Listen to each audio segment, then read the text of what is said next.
Welcome, everybody, to another exciting episode, another edition of That Friday Show, another live stream here at A Week in Geekdom, part of my live stream series, if you will. And this, if you're experiencing a little deja vu while you're watching this live, then yeah, I completely failed to realize that the audio and the video were not working, and I was just transmitting nothingness. I think I spoke for so many minutes without nobody hearing me. So that is a major fail. Actually, I don't even know how to share the damn link to the Facebooks and all that stuff. And so I'm just going to wing it. If you're here on the chat, then bless you. You're awesome. As always, guys, you can follow me on your favorite social media platform and stay tuned for all the updates that I continuously forget to do because I did not announce the stream at all. I keep forgetting to do so, and that's kind of my fault, I think. But yeah, I was talking about so much crap on the previous stream that got deleted a few minutes ago as of this posting. Uh, so I'm just going to briefly go by them. The title, I think, yeah, the title of the stream is still the same, War for the Planet of the Apes. I watched that movie last week when it came out.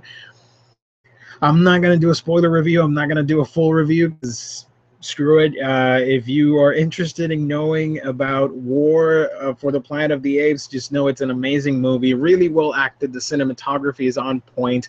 It's really a tragic, awesome, epic tale of this character's journey of Caesar that you follow through the three movies, and it leads up to the Planet of the Apes movie from the 60s and all that stuff. So it's really great, really fun, awesome, and it has a little bit of humor in it, which I thought was actually well done and really tasteful. It could have gone south pretty bad, but just great stuff. And I just think it's bogus that stuff like motion capture and voiceover aren't recognized for Academy Awards and Golden Globes and all that stuff, because they should. It is, you're still acting. It's acting. It doesn't matter if you can't see the actor's face. It's a little crap, in my opinion.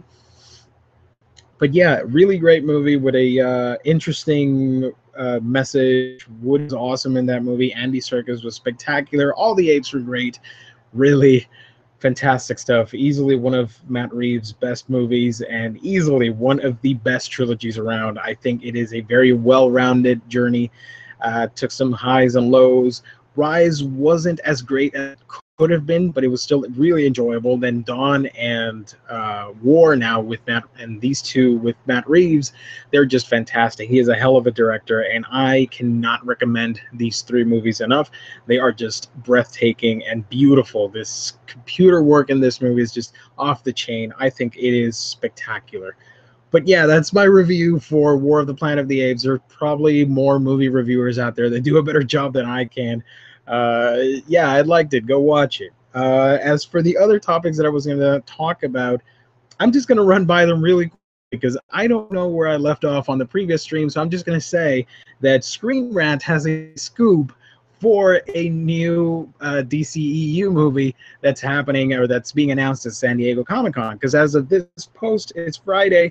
Welcome, and there's going to be more news for SDCC. So I'm probably going to do on Monday, as of this post, I'm going to do a sort of like an encore episode and talk about all the San Diego Comic-Con news that I missed. I'm going to talk about all the movies and trailers and all that stuff and go a little bit in depth with each one, hopefully.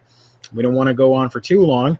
But yeah, really looking forward to that one. So please, if you can, watch that stream this upcoming Monday after San Diego Comic-Con. It's the unofficial lame after party show, if you will, with none of the booze. So yeah.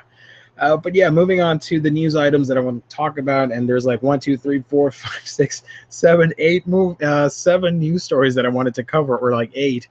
The first one being that Warner Brothers is supposedly developing a Harley Quinn versus the Joker spin-off movie. Some people like these kind of announcements. Other people don't. I'm in the field where I will wait for the official thing to be announced and not just speculation and all that stuff. Because at the end of the day, and I was doing a rant earlier about this, they're just movies, man. There's no need to get upset about this stuff. Like, right now I'm going to inform you that this project, according to Screen Rant, is set within the DCEU, and it seems to be in addition to the Suicide Squad sequel and Gotham City Sirens, and it's being labeled as a spinoff, apparently, with Jeff Johns set to produce. Now, I know a lot of people don't like the Suicide Squad movie. A lot of people do. I happen to like and enjoy the movie, and just now I can already feel you guys gazing into me and wondering what the hell's wrong with me. I really do not care. I am at the point in my life where I just enjoy what I enjoy. I like these movies. I like all the superhero movies because I came from an era where we did not have superhero movies, right? Like, or any good ones for that matter. But now we have so many, and I just hate the fact that we have to label things like you're on this side and you're on the other side, and people are going to fight, and you have to enjoy this or you have to hate this. There can be no middle ground, and if you don't like it, well, I respect your opinion, but it still sucks. Well, I respect your opinion, but I think everybody's right in their own opinion. It makes no sense, but in my head it does. Don't worry about it. I'm weird like that. But yeah, I don't want to rant on for too long. Basically, Harley and Joker are set to appear, supposedly.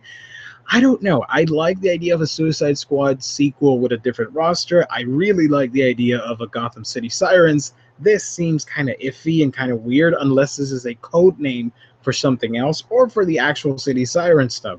I don't know. We'll see. We'll see in a few days, I guess. But yeah, that's a thing that's happening apparently. And speaking of superhero movies, I also did want to talk about Shazam because he's one of my favorite DC characters, and we have finally we have news that David Sandberg has confirmed that he is directing the Shazam movie, and it is going into production early 2018. Now, a lot of people were upset because The Rock, Dwayne Johnson, is not going to be in it as Black Adam, but don't worry about it. He's still there. You might remember a few months ago that the character was supposed to star in his own movie, and that is precisely what they're doing. I think Black Adam deserves this. He is a great villain, and the fact that you can dedicate a whole movie to his development is fantastic. But we're talking about Shazam, not Black Adam. And in this movie, we're going to get his origin story and all that stuff. A lot of people are going to find out who he is for the very first time, and that is actually pretty damn exciting. He is one of the best comic book characters out there that not a lot of people know about. Like, mainstream fandom doesn't really know much about Captain Marvel, aka Shazam, and I'm really excited about that. I think if we can bring this movie to a new audience and present it in a way that pays homage to the campiness and to the fun of the 60s and 70s comics, I think that could do well for this movie. Sort of bring that family aspect and humor. Make it like The Incredibles, if you will. But obviously with the Captain Marvel family, you got the Tiger and you got Dr. Savannah with all his weird traps and monsters and stuff that he's trying to create and stop Shazam, or he's trying to get the Rock of Eternity, or whatever it is that he's trying to do. I think it's a really cool idea. I'm very much looking forward to it. We don't know who the villain's going to be, but I would want it to be Dr. Savannah, simply because he is such a staple for the character and or the characters of Fawcett City, if you will. So I think that should be the route. And if you're still preoccupied and worried about Black Adam, you can have a stinger scene at the end, setting up the rise of the character, at the character's origin throughout the movie, sort of like Easter eggs, and then show like has been like this awakening or something. And then you do a second movie, call it Black Adam, and you show the reverse side of things. You show how Black Adam came to be, and he finds out like there's another character like him. There's another Captain Marvel, if you will, another champion of the Rock of Eternity, I should say, and they're going to duke it out in a little third movie. So I don't know. Those are my scattered thoughts on the whole Shazam thing. We'll see if they make any sort of announcements regarding that. I'm very much looking forward to that. Yes, sir, I am. Moving on. Let's move on to other movie stuff because we're in the movie hype train, right? Venom and Silver and Black. Those are the two Marvel, non-Marvel, but still Marvel. Apparently, Venom's going to be this body horror type movie that won't feature Spider-Man, but they're kind of in the Spider-Man world. I don't know. It's very confusing. They don't even know what's going on. We don't know either. Silver and Black apparently is going to have 5 Marvel villains. I think Tarantula, Strom, Scorpion. Who else is showing up on that thing? I don't know. It's like Tombstone and some other dudes. They're going to show up in this movie that's being labeled as a buddy cop or like a Thelma and Louise type of thing. I don't really know what to think of it. If it's obviously, if you've seen Spider-Man Homecoming, spoilers. If you haven't, I'm going to spoil something.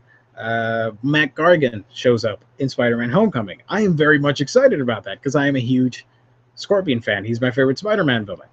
If he shows up in this movie, and that's all the canon evidence you need that the Sony movies are in fact part of the MCU. But if he doesn't, and it's the characters recast, then yeah, they're just doing their own thing, their own Spider-Man-less universe. Good luck with that. But yeah, let's see what else we've got on our little news show right here. People were asking